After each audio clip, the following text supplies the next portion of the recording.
یەک لە بڕگەکانی دانیشتنی ئەمڕۆی ئەنجومەنی نوێنەرانی عێراق بریتی بوو لە خوێندنەوەی یەکەم بۆ قانونی دابینکردنی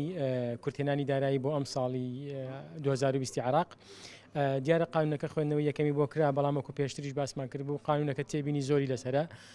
دیارە کۆمەڵێک تێبینی لەلایەن پەرلەمانتارن لەلایەن لیژنەی داراییشەوە لەسەر هەبوو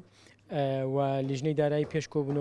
کۆبوونەوەی خۆیان ئەنجامدا و کۆمەڵێک تێبینی لە بەیاننامەیەکدا بڵاویان کردوتەوە. تاوان تێبینیەکان بریتە لەوەی کە وەکو باسمان کرد کورتێنانەکە زۆرە، ئەو قەرزێکی داوایان کردو زۆرە و مەصاریفی حکوومەت یا ماڵی خەرجەکانی حکوومەت نەفەقاتی حکوومەت بۆ ئەم 3-4 مانگە زۆرە و تاکید لەسەرەوە دەکەینەوە لەوەکو لیژنەی دارایی ئێمە لەگەڵ تەمریری قانونەکەین، لەگەڵ دەنگدانی لەسەر قانونەکە، بەڵام بە مەرجێک ئەم مەبلەغانە